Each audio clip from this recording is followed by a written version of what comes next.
Welcome to the Fisher Spotlight and Procurement Podcast. My name is Simon Lipscomb, and thank you very much for listening. Today, I am delighted to say that my guest is Torsten Pils. Torsten is an industry heavyweight in our profession. He's held numerous roles over his long and esteemed career. He's presently CEO of Counterpoint Labs, which I'm sure we'll come on and discuss in our conversation. A board advisor also to GXO Logistics. Has previously held roles as the Group President of Enterprise Supply Chain at 3M, Chief Supply Chain Officer at Honeywell, and the Vice President at SpaceX. So, Torsten, thank you so much for joining me for this conversation today. As we said, your career to date, you've had some really big roles in supply chain in some really big organizations. Probably as a starting point, I'm really interested to understand, how did you end up working in the space of supply chain? So how has supply chain evolved from the time that you started to now? hmm Yeah, thanks for having me, Simon, and hello, everyone. I think, my background is actually chemical engineering. I started as an engineer and worked in process engineering and building plants. And at some point, I became more interested in operating those plants rather than building just new ones or engineer equipment around this. Because I felt it is so much more complex. You have to hire people, you have to buy materials, you have customer demand, you have to synchronize things. And at the time, even the terminology supply chain management got minted. I mean, it didn't exist Yeah. 30 years ago. You couldn't go to school for that. And I think maybe meanwhile, worldwide, there are 5,000 programs you can go for to learn anything about supply chain. But I never went to school for supply chain. So I had to pick it up along the way. And so it has changed, but it hasn't changed at the same time. Okay. Supply chain is very simple. I mean, you just need to synchronize supply and demand, and whoever can do this the best will win. Yeah. And I've been trying for a long time to be on the winning side. So that's why it's a very complex problem. And I've seen Yeah. this basically in all. You mentioned a couple of stations along my career, and it's the same everywhere. There's no real difference. Supply chain, and that's why I like it, is pretty much agnostic of in which industry you are. Okay. There are some specificities in the consumer goods industry, chemical industry, defense and space, e-commerce. But at the end of the day, it's always balanced supply and demand. It's nothing different. And you can, if I give you an example, I mean, February 22, everybody knows Russia invaded Ukraine, and I think within 6 months or 6 weeks, actually, the Yeah. US, they had given away roughly a third of its entire stockpile of Javelin anti-tank missiles. So the Pentagon went to Lockheed and Raytheon and asked the obvious question: so how fast can you make more? And the answer came back: well, it's going to be 32 months. So 32 months for a missile we had been building for 25 years. Yeah. And here's the part that haunts me. The reason wasn't the missile. The missile was fine. The reason was that nobody, not the primes, not the Pentagon, not the suppliers, they actually knew in real time where the bottlenecks were. Obsolete ships, 3 tiers down, maybe a workforce that has drifted or moved to other priorities. Critical materials nobody had stockpiled because, in peacetime stockpiles look like waste. It's Yeah. inventory. Yeah. So, and I've spent 25 years inside supply chains like that one. So chemicals at Henkel, you mentioned 3M, fighter jet materials at Honeywell, Rocket at SpaceX, and a little company called Amazon. And in every single one, I watched smart people, Yeah. lose to the same problem. The physical world moves faster than humans can see it, decide about it, or coordinate across it. And but I do think, for the first time in my career, I think that that's right now actually about to change. Yeah, and it's also, I'm fascinated to come on to that because I know where you're working now is that intersection between AI and supply chain, which I think is fascinating, right? And we're getting lots of questions about it. Maybe just before we move to that, just in terms of your career to date, if you were talking to your younger self who was just getting into supply chain, knowing what you know now, like how would you, or if someone's listening to this who's earlier in their career in supply chain, like what have you learned over that phenomenal career you've had in all those huge complicated businesses? Like, I know it's a very broad question, but if you're going to try and distill down some of the things you've learned, what would you say to yourself? Yeah, I do think traditionally you find in supply chain people who grew up through the sub functions. Supply chain has sub functions, logistics, planning, procurement, operations, things like that. Most people, when when they stay within their sub-functions, let's say procurement, and they make it to the very top, but that's actually the ceiling then. So you have to learn multiple things. So you have to switch. I call it a career lattice. So you have to go left and right. So you start in operations maybe, then you have to pick up something about planning, something about logistics, something about procurement. I found the most successful leaders in supply chain management are the ones that know at least two or three of these sub-functions pretty well, Okay. because that enables them to connect the dots. And supply chain is, like the word actually means it, it's a chain. It has Yeah. Yeah. a beginning and it has an end. And it's not a procurement function or a logistics function. It starts with the demand of a person and it ends when this person has the product in their hand that they want. That's the supply chain. And so if you know some sub functions better than others, then you can become a really really successful supply chain leader. Yeah. What is it that makes a good supply chain leader, right? As opposed to a supply chain professional? I mean, is that slightly Hmm. different? And what have you learned about being a leader of teams in this place? Yeah, in most companies, or let's say at least industrial companies, or even retail, the biggest teams of any company is in supply chain. It's maybe half, more than half of the entire population of a company. So you usually end up with really really big teams. Yeah. And to be a leader means you have to balance two things. One is you have to create a plan, you have to create a strategy, something that maybe a year, 2 years, 3 years, where the entire organization can rally around and understands that's the plan. This is where we're going. Today we are here and tomorrow we will be there. So that's one element. It's more, I would say, more a strategic element of it. But then there is the tactical thing, because operations, supply chain, happens in real time on a daily basis. So Yeah. you need to be able to understand what's currently going on. Where is a fire burning? Where do we meet the plan? Where do we not meet the plan? Where do we need to pay attention? And it's very interesting. And that's why I love my job, is because you can do short term and long term at the same time. And you can flip and switch between the two elements all the time. And the most successful supply chain leaders, not Yeah. managers, leaders, they're Yeah.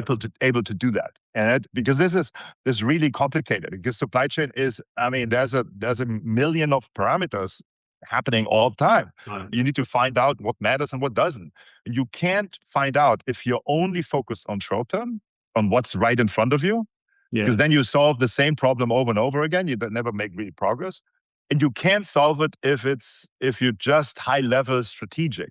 Without short term, there is no long term. So you have to balance Yeah. both. And I find this fascinating. I've never thought about that. It's a really interesting way of phrasing it.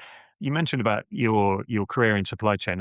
I hear, talking to other colleagues that in supply chain, that the last 6 years have been exceptional from a supply chain perspective. So I guess you could start with the COVID, and then you say there was the war in Ukraine, there was Panama Canal, there's now the Straits of Hormuz. I mean, are we actually in a different place for supply chain professionals, or is this always been the case for supply chain professionals, in that you are reacting to events that are outside of your mind? And to your point earlier, to some extent, you can't mitigate that because the mitigation is deemed too costly when these black swan Mhm. events aren't happening. Like I'm always really interested to get that kind of perspective. I don't subscribe to the concept of everything was, you know, peachy 6 years ago. I live in the South here in the US. So everything was peachy 6 years ago, and then all hell broke loose. I don't think that's true. No, okay. Supply chain always had challenges. Well, those challenges are more pronounced yet now. They are more consequential. But yes, but things have changed. 10 years ago, everything was revolving around globalization, finding a lot of labor arbitrage around the world, and efficiency and productivity was everything. If you talk to somebody 10 years ago and talked about resiliency, they would look at you and say, "Well, you just want to spend more money." No, we're not doing this. So now has become more complex, but the fundamentals have not changed. Supply chain has three dimensions really. It's basically what's my cost position? Hmm. How much capital do I consume running a supply chain? That can be CapEx, could be inventory, but that's what this is. And what's my ability to serve my customers? Delivery performance. So those are the three main dimensions that you have. You always have them, and you still have them. But the consequences, how to manage them, have changed. We are no longer talking about globalization. And we're talking about, sovereign supply chains. We're talking about, you know, taking control of certain things. Now, even vertical integration is now really in topic. And I've seen this at SpaceX when we just try to really have really good control over the entire supply chain. That because the aerospace industry is notorious for being not having enough capacity. It's been like that Yes. for 10 years. And so in order to solve this, we had to change this. That means we built our own valves, we had our own PCBA manufacturing. I mean, all of it. And it always sounds like a great idea. Why is not everybody doing it? Well, you try it without Elon's checkbook. It's not so easy. Yes. And so, Yes. so that's why there is no simple answer. So what you got to do is you need to find out a way to understand what are for your business, your company, your industry in which you're in, what are the real value drivers. And based on that, you have to Yeah. define, okay, where do I have to double down? Where can I take a calculated risk? What is it? And that determines a supply chain setup for different industry, different companies, and they're all different. That's why they still need people who help them to, improve that Yeah. and make the right decisions.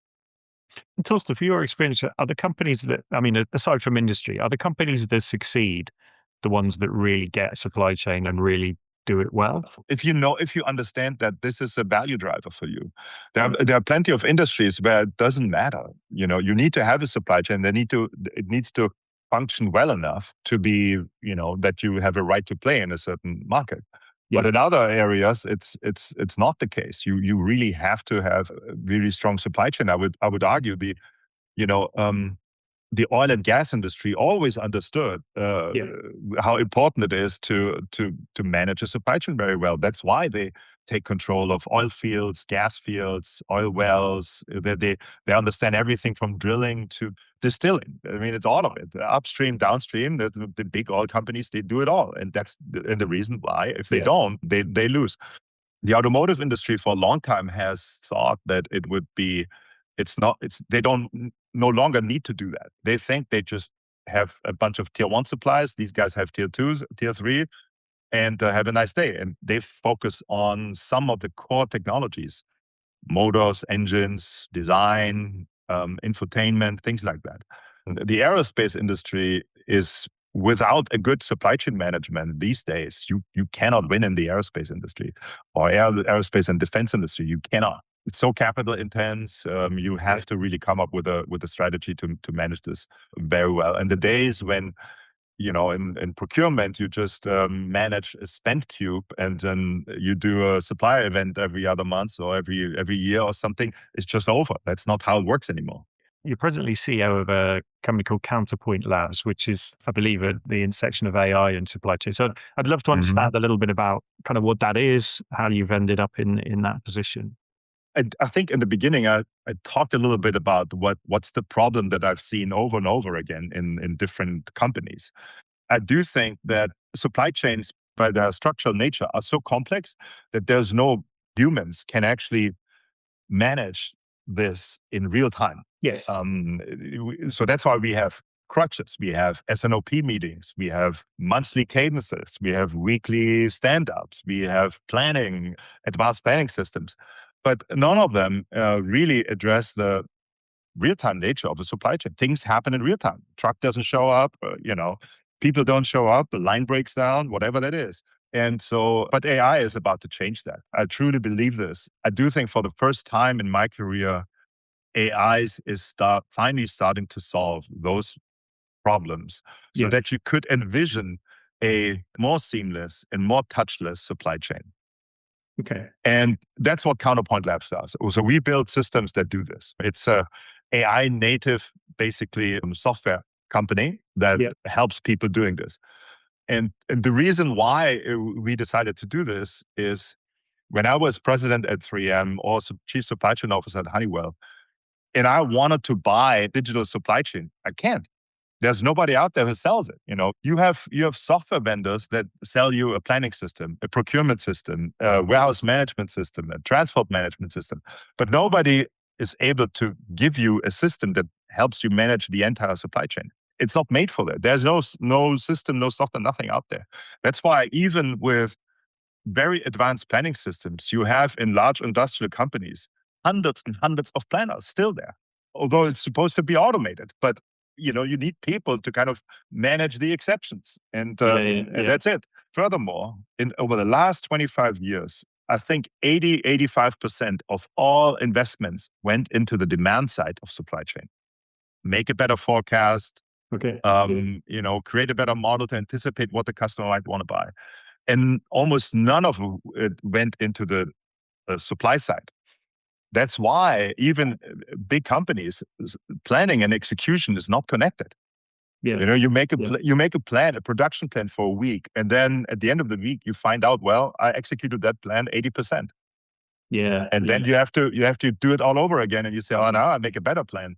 And the same game starts all over, and we don't believe in this. We have a what we call an always on planning. But what it requires is that you connect it to your supply side. Execution means your plant, your suppliers, your logistics systems. And that's very, very difficult because this is the landscape of systems you find there is just tremendous. It's machines, it's route planning, it's all of it. But this is exactly where AI will help, because now with AI systems, you no longer have year-long data engineering project on your hand if you try this. With modern AI tools, it's yeah. relatively easy to create these connectors. And then you overlay this with good synchronization algorithms, and you're almost there. So that's the whole idea behind that.